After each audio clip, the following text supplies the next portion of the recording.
زہ مقدر حضور حق سے سلام آیا اعوذ باللہ من الشیطان الرجیم بسم اللہ الرحمن الرحیم سورہ الکافرون قل یا ایھا الکافرون لا اعبد ما تعبدون ولا انتم عابدون ما اعبد ولا انا عابد ما عبدتم ولا انتم عابدون ما اعبد لکم دینکم ولی دین صدق اللہ العظیم۔ جیسا ہم سب جانتے ہیں کہ یہ 4 قل میں سے پہلا قل ہے، اور قل یا ایھا الکافرون ترجمہ اس طرح سے کہہ دو اے کافرو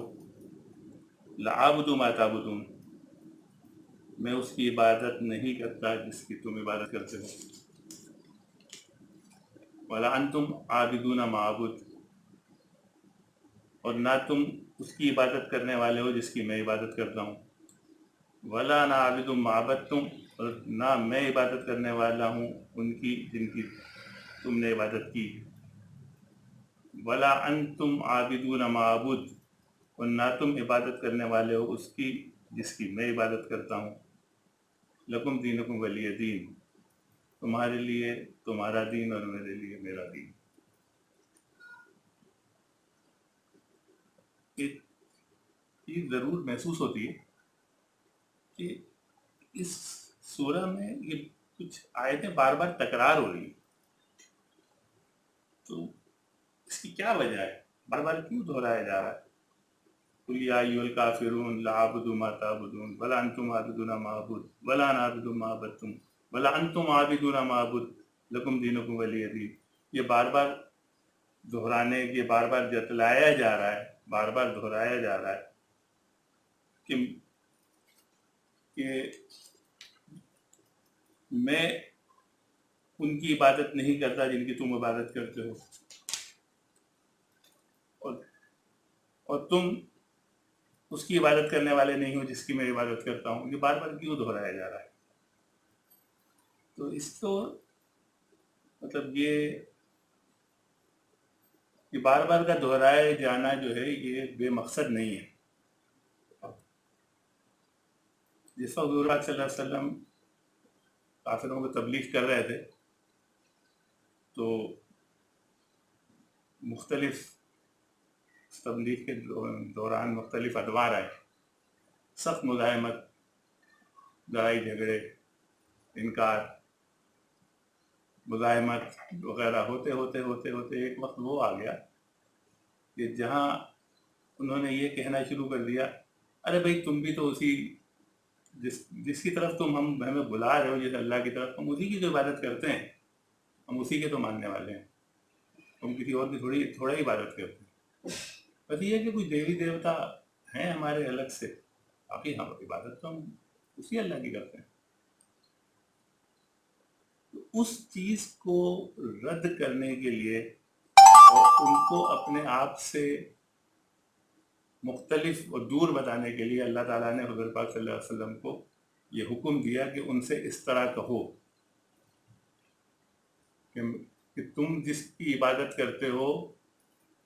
اس کے وہ دیوی دیوتاؤں والا جو تم نے خدا معبود بنایا وہ اللہ نہیں ہے، میں اس کی عبادت نہیں کرتا، وہ کوئی اور ہے جس کی تم عبادت کرتے ہو۔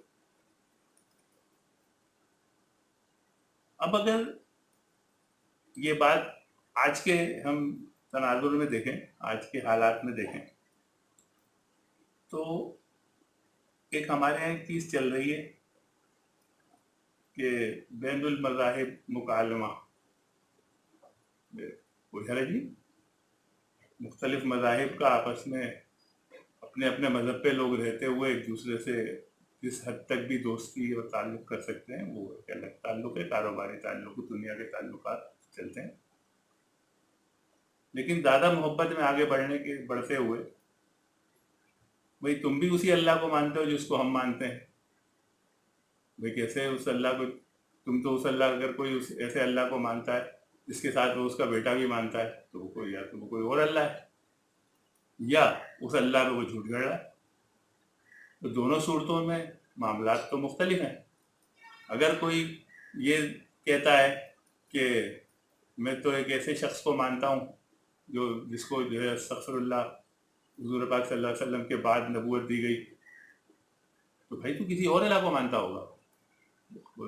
اللہ تعالیٰ نے تو قرآن میں فرما دیا حضور کو خاتم النبی، ان کے بعد کوئی نبی نہیں آئے گا. تو اگر کوئی نبی آگے آئے تو کسی اور نے بھیجا ہوگا. یہ قرآن، یہ جو صورت ہے نا، یہ کنٹینیو ہے،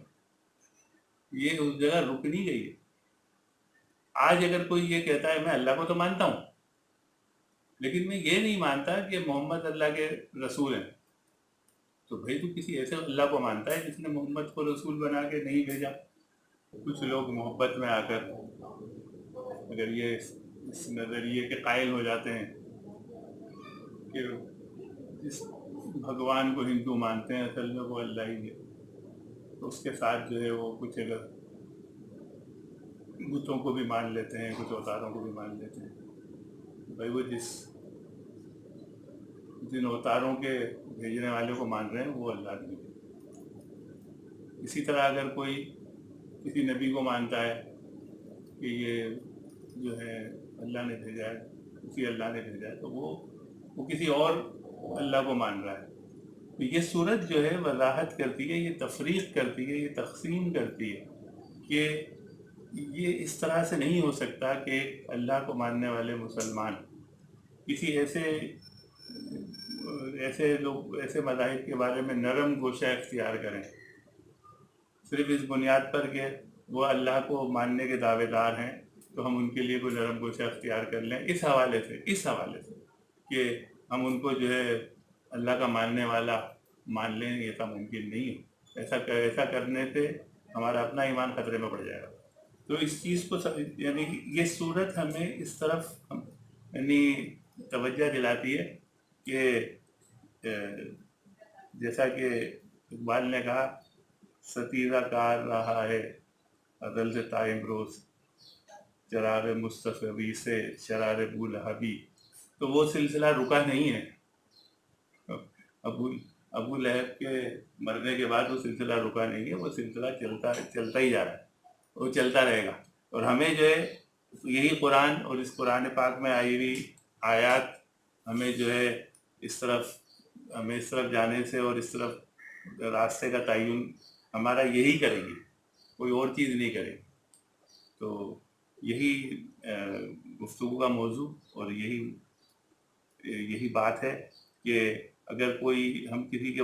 ہم کسی عیسائیوں کے بارے میں ہم یہ رویہ رکھیں یا وہ بھی تو اللہ کے ماننے والے ہیں، تو کیا ہو گیا اگر وہ عیسیٰ کو اللہ کا بیٹا کہتے ہیں؟ نہیں. لم یلد ولم یولد،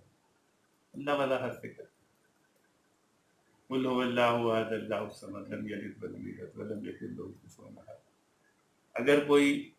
اللہ کا کوئی بیٹا مانتا ہے تو وہ کسی اور اللہ کو مانتا ہے. اگر وہ یہ کہتا ہے کہ کوئی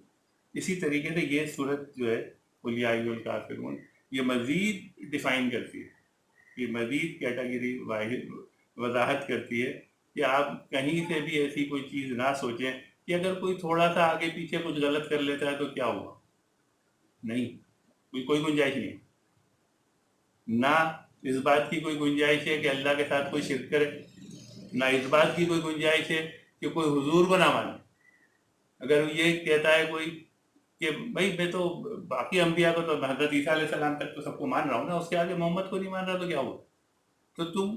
اسی ایسے اللہ کو مان رہے ہو جس نے محمد کو نہیں بھیجا. بھائی اس نے تو محمد کو بھیجا ہے صلی اللہ علیہ وسلم. تو جو اگر ہم اس بات پر کسی کو اگر کوئی حضور کو نہیں مانتا تو ہم یہ اس کو گنجائش نہیں دے سکتے کہ وہ اللہ کو مانتا ہے، بھلے وہ کتنا ہی اعلان کرتا رہے. وہ اللہ کو نہیں مانتا، وہ کسی اور اللہ کو مانتا ہے، وہ کسی اور الہ کو مانتا ہے، وہ کسی اور خدا کو مانتا ہے. اسی طرح اگر کوئی شخص اس دعوے پہ یقین رکھتا ہے، یہ مانتا ہے کہ یہ غلام احمد قادیان جو کچھ کہہ رہا ہے، ہاں بھائی کوئی مسئلہ نہیں، باقی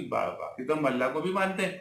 اور قرآن کو بھی مان رہے ہیں اور رسول اور حضور کو بھی مان رہے ہیں، تو کیا ہوا ساتھ میں اس کو بھی مان رہے ہیں. تو بھائی تم کسی اور اللہ کو مان رہے ہو جس نے حضور کے بعد کوئی نبی بھیجا، اللہ نے تو نہیں بھیجا. تو اس لحاظ سے یہ صورت ہمیں غور و فکر کی دعوت دیتی ہے، اس پہ ہم غور کریں کہ یہ اس زمانے میں حضور پاک صلی اللہ علیہ وسلم کو کنفیوز کرنے کے لیے یا صحابہ کو کنفیوز کرنے کے لیے جب کفار نے یہ کہنا شروع کیا کہ ہم بھی تو اسی اللہ کو مانتے ہیں، کیا مان تو رہے ہیں اسی اللہ کو، ساتھ میں اگر تھوڑا کچھ فرق ہے تو ہم تو بھی تسلیم کر رہے ہیں کہ تم بھی اسی اللہ کی عبادت کر، تم بھی اسی اللہ کو مانتے ہو، ہم بھی اسی اللہ کو مانتے ہیں. تو اس کنفیوژن کو اللہ تعالیٰ نے دور کیا اس صورت کے ذریعے.